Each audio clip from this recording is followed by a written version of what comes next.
adaptation? Alors du coup, ce qu'on peut faire, c'est on peut faire The Mask. Trop vert.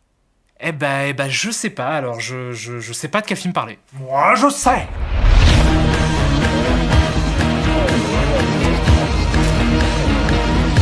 Alors, Piège à Hong Kong ou Knock-Off en version originale, ce qui pourrait être littéralement traduit par Contrefaçon en français, est un film américain sorti le 4 septembre 1998 aux États-Unis et réalisé par Tsui Hark, réalisateur, producteur, scénariste et acteur occasionnel hongkongais né au Vietnam, diplômé en cinéma de l'université d'Austin au Texas et une des figures majeures de la nouvelle vague hongkongaise, un mouvement qui a eu lieu de la fin des années 70 au milieu des années 80 et qui englobe tout un tas de films de tout un tas de réalisateurs différents, sans véritable point commun, si ce n'est, comme pour la nouvelle vague française et le nouvel Hollywood aux États-Unis, une volonté de dynamiter les codes des cinémas traditionnels de leurs pays respectifs. Noble démarche. D'accord. Bonjour. Et efficace par-dessus le marché puisqu'elle a participé à remettre le cinéma hongkongais sur le devant de la scène, ce qui a donné naissance dans les années 80 et 90 à un nombre incalculable de films qui ont eu un rayonnement international. Je suis sûr que vous en connaissez déjà beaucoup, mais je profite de l'occasion pour vous en recommander 2 ou 3 comme le superbe Chungking Express de Wong Kar-wai, Une balle dans la tête de John Woo ou encore le dément The Blade de Tsui Hark, le réalisateur qui nous intéresse aujourd'hui, qui a commencé sa carrière de cinéaste en 1979 avec The Butterfly Murders, qui déjà avait pour ambition de tordre le genre du film de sabre hongkongais pour lui donner des aspects de fable sociale fantastique moderne. Depuis, Tsui Hark a réalisé et ou produit plus d'une cinquantaine de films, parfois un peu nazes, souvent très bons, et quelquefois même absolument géniaux. Je vous recommande d'ailleurs volontiers la série des Il était une fois en Chine, le sublime The Lovers en 1994, ou encore l'excellent L'Enfer des Armes en 1980. Bref, je pourrais vous parler des heures de Tsui Hark, de cinéma hongkongais, de tous ces super films qui ont fait mon enfance, mais tout ceci ne constitue en réalité qu'une partie de l'infernal puzzle qu'est le film dont on va parler aujourd'hui. Et pour trouver les pièces manquantes, il faut aller voir vachement plus près de chez nous, en Belgique, pays de naissance de notre ami Jean-Claude Van Damme, pour qui je ne cache plus ma sympathie depuis très longtemps, au point que je me suis même rendu compte un jour que j'étais content juste en entendant son nom dans des bandes annonces, ce qui arrive super souvent quand on y pense. Jean-Claude Van Damme. Jean-Claude Van Damme. Jean-Claude Van Damme. Jean-Claude Van Damme. Jean-Claude Van Damme. Jean-Claude Van Damme. Jean-Claude Van Damme. Jean-Claude Van Damme. Jean-Claude Van Damme. Jean-Claude Van Damme. Jean-Claude Van Damme. Van Damme. Jean-Claude Van Damme. It's Van Damme versus Van Damme.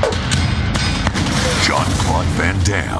Jean-Claude Van Damme, donc, qui au milieu des années 90 a entrepris de faire venir à Hollywood plusieurs réalisateurs hongkongais qu'il admirait, simplement pour pouvoir tourner avec eux. De ces collaborations sont nés 6 films. Chasse à l'homme de John Woo, Risque maximum In Hell et Répliquant de Ringo Lam, Double Team de Tsui Hark avec Dennis Rodman, Mickey Rourke et un tigre, et enfin Piège à Hong Kong, qui est donc le 2e film de Tsui Hark avec Van Damme. Et là vous vous dites, cool, ils ont fait 2 films ensemble, ça veut forcément dire qu'ils se sont vachement bien entendus. Presque.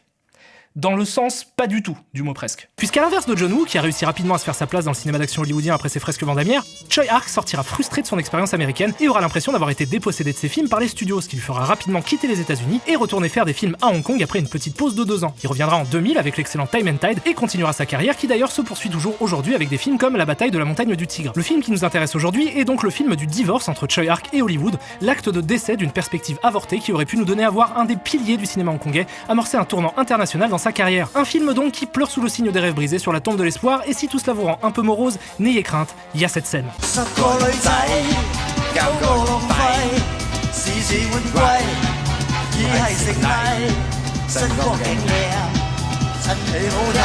Qui est un remède imparable à toute forme de déprime. Un décès dans la famille?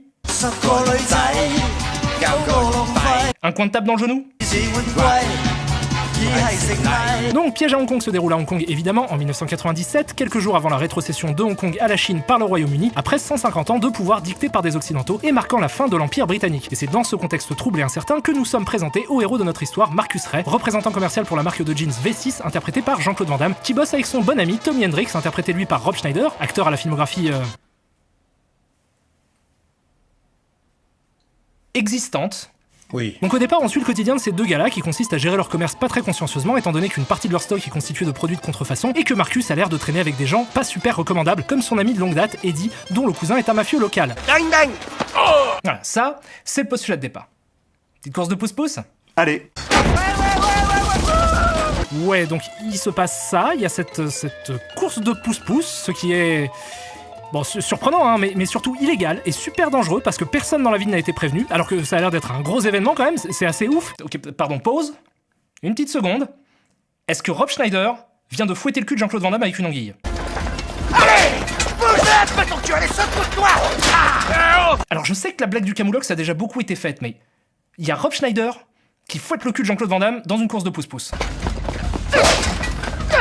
Mais arrête! Revenons à la course donc où Marcus se débrouille plutôt bien au départ, mais malheureusement des méchants russes surgissent de nulle part et kidnappent et assassinent Eddie, l'ami de Marcus, qui participait aussi à la course. Donc Van Damme étant Van Damme, il poursuit les méchants russes et les accroche en pouce-pouce, ce qui au final cause perte et fracas dans une épicerie. S'ensuit une bagarre entre Van Damme et les Russes, au terme de laquelle on comprend que ce n'est pas Eddie qui a été tué, mais un sosie qu'Eddie utilisait pour tricher au pouce-pouce. Et en plus de tout ça, ils se font remonter les bretelles par leur supérieur hiérarchique pour avoir livré des jeans contrefaits. Un joyeux bordel donc qui gagne encore en complexité quand on apprend, et attention tenez-vous bien, c'est la révélation la plus chelou du monde, que Rob Schneider est un agent infiltré de la CIA qui bosse pour ce mec-là, joué par Paul Sorvino, qui lui enquête donc sur la mafia russe. Un twist plutôt surprenant qui provoque chez Van Damme une incontrôlable passion pour les avions, et quelques scènes d'action plus tard, il comprend que ces deux problèmes sont liés, puisque le plan des Russes est de cacher des nanobombes dans tout un tas de produits de contrefaçon, dont les jeans qu'il vend, des nanobombes qui font des flammes vertes. Exactement comme cet incroyable briquet Euro 2016, regardez, sans trucage.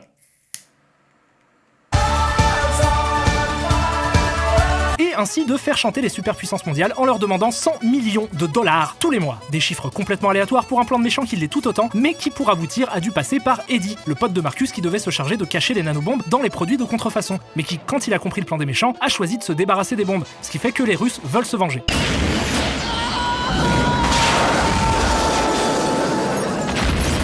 Bon, ça c'est fait. Heureusement, face à cette sombre affaire, la CIA a engagé les meilleurs techniciens qui prennent même le temps de modéliser en 3D les mains qui leur tendent des objets et d'illustrer le plan des méchants par une incroyable animation. Big up aux graphistes qui, en plus, sont obligés de bosser dans le Tiantan Buddha, c'est une grosse statue de Bouddha à Hong Kong qui sert de planque à la CIA. Ils sont 4. C'est-à-dire qu'ils tiennent dans un 50 mètres carrés. Mais ça, c'est typique de la CIA. Ça, c'est toujours on veut droguer des cobayes humains pour tester des nouvelles techniques de manipulation mentale. On veut habiter dans le gros Bouddha. Bref, vous allez voir qu'à partir de maintenant et jusqu'à la fin, le film se lance dans une course déchaînée au retournement de situation qu'il m'est franchement impossible d'expliquer sans illustration. Je vous propose donc de regarder la séquence qui suit en qui que c'est qui est gentil, qui que c'est qui est méchant et qui que c'est qui est mort vision.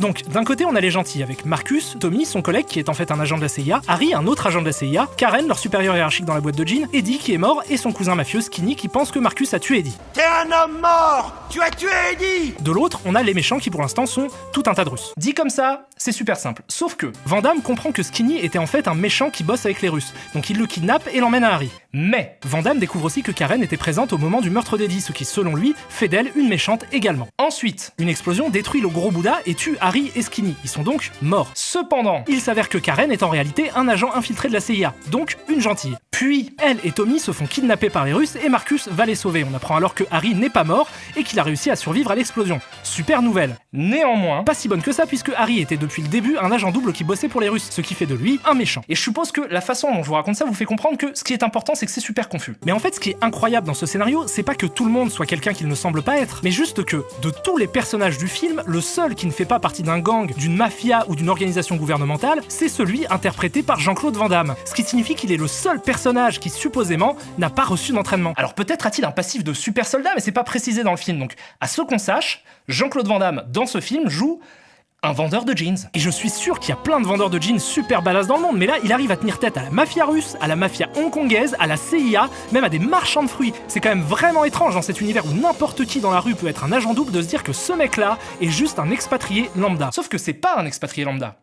C'est Jean-Claude Van Damme. Et Jean-Claude Van Damme, il défonce des gueules à foison. Faut pas le faire chier, Van Damme. Tu l'emmerdes, il t'attaque avec une grue. Il arrive, il tire dessus, il glisse, il saute, il tire, il se fait tracter par des câbles. Tu fais le fanfaron devant Jean-Claude, bim, patate, il jongle avec un flingue, il te fait valdaguer un mec, t'es pas d'accord, tiens, mange. Mais parfois, il ne tire pas.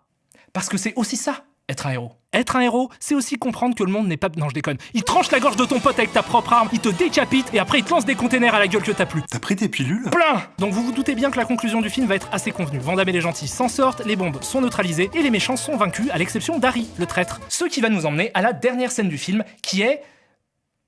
étrange. Donc juste 2 heures après les événements du film, on voit Harry placer des nanobombes dans des jouets. Au même moment, Marcus et Tommy se retrouvent pour boire un coup dans un bar et font joujou avec un détonateur qu'ils ont trouvé sur place. Et là...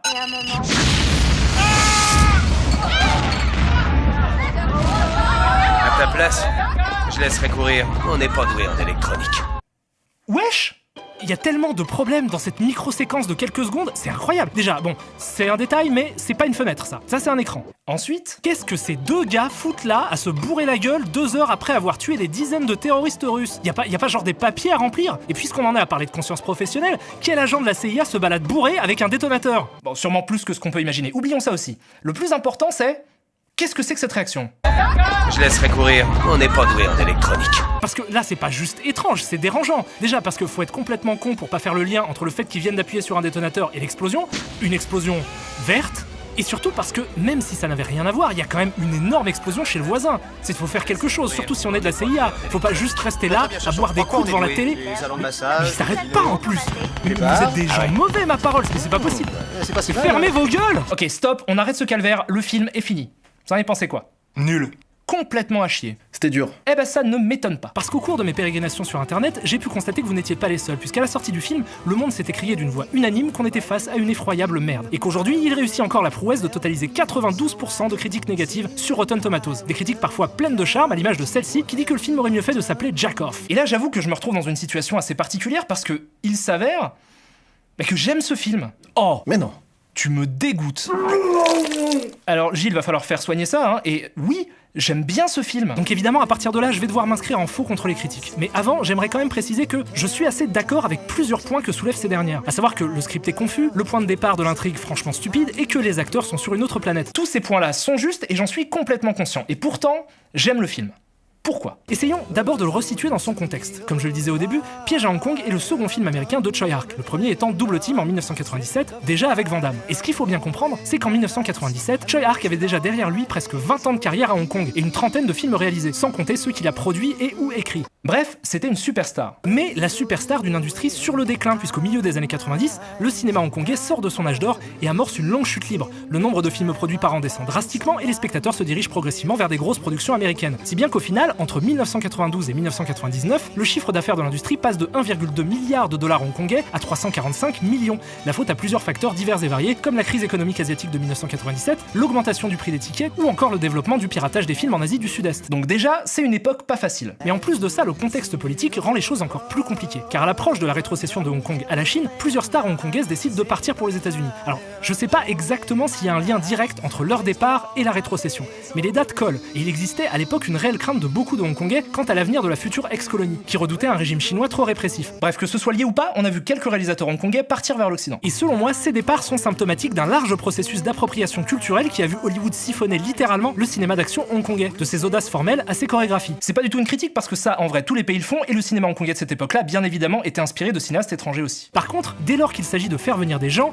les choses deviennent compliquées, parce que les films ne sont pas faits de la même manière selon le pays dans lequel on se trouve. Et bien souvent, quand Hollywood fait appel à un réalisateur étranger, ils s'attendent à engager un technicien salarié qui va répondre à une commande, ce qui fait qu'on se retrouve très souvent dans des situations absurdes où s'affrontent deux mantras. D'un côté, les studios qui disent au réalisateur « fais ce qu'on veut que tu fasses en y mettant ta patte », et de l'autre, le réalisateur qui répond « si vous voulez voir ma patte, faut me laisser faire ce que je veux ». Alors parfois, on trouve un point d'équilibre et ça fonctionne, comme pour John Woo qui ne retournera en Chine qu'en 2008 pour les Trois Royaumes. Mais dans le cas de Tsui Hark, la chose est plus délicate, parce que je rappelle qu'il est un très grand nom du cinéma hongkongais avec derrière lui une carrière d'auteur. Et évidemment, c'est quelqu'un qui n'a pas l'habitude qu'on lui dise quoi faire. De ces mésententes ressort Double Team, qui est donc un échec critique et commercial retentissant, qui ressemble à n'importe quel autre film d'action à la con de cette époque-là, et où il ne reste de l'esthétique de Tsui Hark que quelques vagues tics de mise en scène au service d'une histoire cliché et d'acteurs à la ramasse, malgré quelques répliques à la poésie certaine. Dis-moi, t'es coiffé par qui?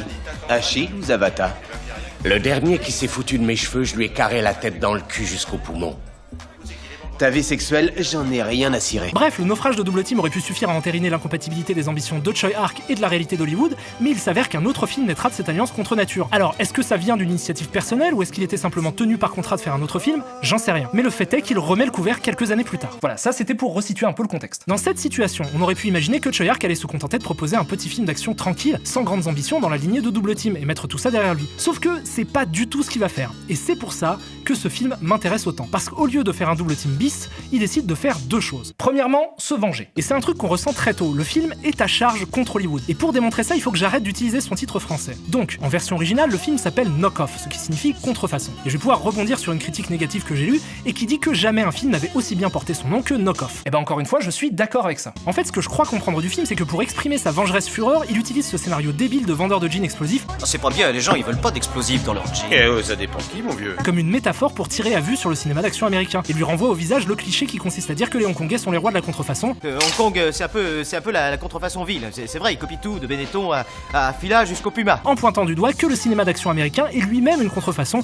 qui tente vainement d'imiter ce qui se faisait à Hong Kong. Ce qui fait que le film a une dimension presque parodique et qu'il se moque régulièrement de lui-même en adoptant un ton qui alterne entre le sérieux nanardesque et l'humour burlesque. On peut voir ça aussi dans la façon dont il traite les personnages des expatriés complètement à côté de la plaque. Parce que c'est un salopard et qu'il fait probablement partie d'un ting chinois. Tu veux dire Tong? Ting, c'est une boisson. Qui d'ailleurs, accessoirement, cause d'effroyables dégâts à la ville de Hong Kong. Continue, ça n'a rien à foutre! Avec une nonchalance sociopathique. Mais écoutez, mais c'est pas ça, non, mais les salons de massage de Hong Kong traversent une très mauvaise passe en ce moment, vous voyez? Moi je trouve ça normal d'aider toutes ces étudiantes. Et ça lui permet aussi de se moquer de Van Damme, avec qui ça se serait mal passé sur Double Team, en le mettant dans des situations absurdes et ridicules, et en rappelant que lui, comme les autres, est un faux. Tu es le roi de la contrefaçon. C'est pour ça que le scénario est rempli de retournements de situation sur l'identité des personnages, parce qu'ils sont tous des contrefaçons, comme le film est une contrefaçon. Et ça, c'est une thèse qu'on peut argumenter avec des répliques du film qui prennent un autre sens dès lors qu'on essaie de se souvenir de son titre. Il y a plusieurs exemples comme ça dans le film, mais je trouve que le plus probant c'est sa dernière réplique et les paroles de la chanson du générique de fin qui suit. La chanson s'appelle It's a Knockoff du groupe Sparks. Un film d'action où on transpire pas, j'appelle pas ça un film d'action, moi. Ouais, on cuit là-dedans.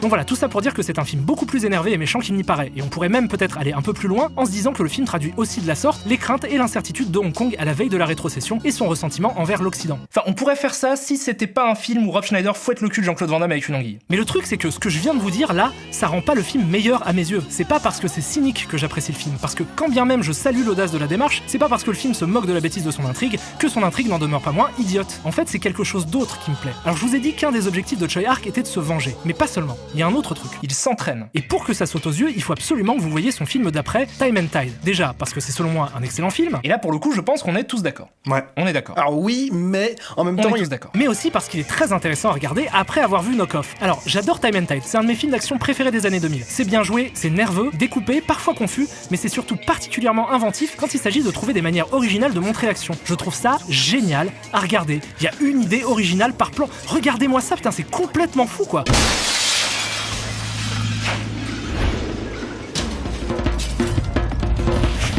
Tenez, on va faire un truc. Essayons de comparer une séquence de Double Team avec une séquence de Time and Tide. Voyons d'abord comment Choi Ark filme une explosion dans Double Team.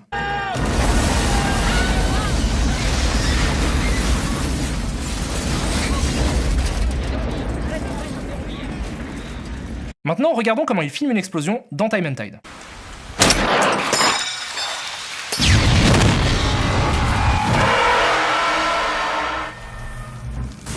Regardons même une autre explosion dans Time and Tide, pour les gourmands.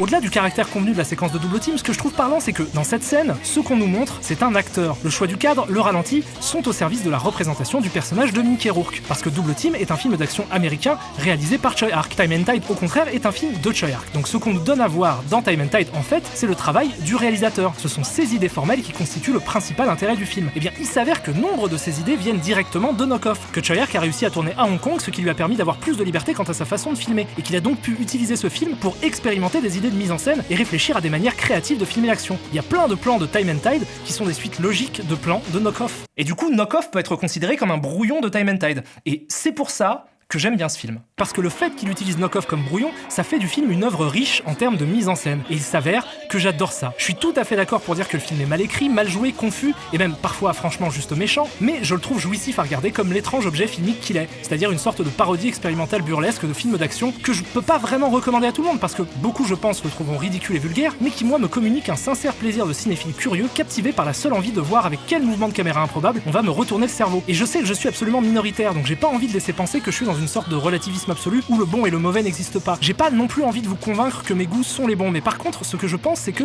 les films qu'on aime nous en disent sur qui on est, et que ma sympathie pour celui-ci traduit en fait une idée simple, qui est que j'arrive tout à fait à passer outre la vacuité de l'histoire qu'on me raconte, si tant est que je suis réjoui par la façon dont on me la montre. Ça, c'est mon opinion sur le truc, qui n'est ni moins ni plus valable qu'une autre, mais accessoirement, même si vous avez trouvé le film pourri, je vous recommande quand même Time and Tide, qui lui déjà ressemble beaucoup plus à ce à quoi on peut s'attendre d'un film de Choi Ark. Bref, voilà, j'aime beaucoup ce film et je m'éclate à chaque fois que je le regarde. Et je le regarde souvent. Regardez, vous voulez voir un truc marrant ?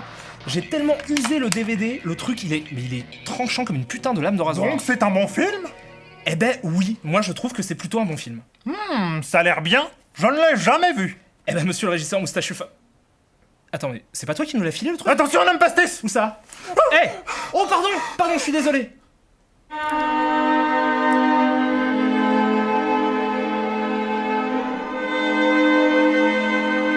Gilles, attrape! On ne bouge plus. Jérémy? Eh ouais, mon pote. Mais pourquoi t'as un Beretta? Longue histoire. Ok. J'ai grandi dans le quartier difficile de Long Beach, en Californie, au sud de l'Oregon. Maman vendait du crack. Papa en achetait. C'est pas pour moi, votre truc. Moi, j'ai ma famille. J'ai mon rap. J'ai le petit qui va rentrer en third grade. Et je lui dis, mais pas ça, mec. Tu vas pas tout foutre en l'air pour des couleurs. Mais vous voulez pas m'écouter. I can feel it. Et bah ça, à la base, c'était pour mon album. Mais bon, tu connais le music business. Et pourtant, c'était sa meilleure gagneuse. Mais peut-être que c'est vraiment ça, être responsable. Pourquoi j'ai un Beretta? Parce que le monde... Waouh! C'était une histoire super, il est parti. Oh merde! Tonight's the night I get in some shit. Yeah. Deep cover on the incognito tip. Killing motherfuckers if I have to. Filling gaps too. Let your niggas know I'm coming at you. I guess that's part of the game. But I feel for the nigga who think he just gon' come and change things with the swiftness. So get it right with the quickness and let me handle my business. Yo, I'm on a mission and my mission won't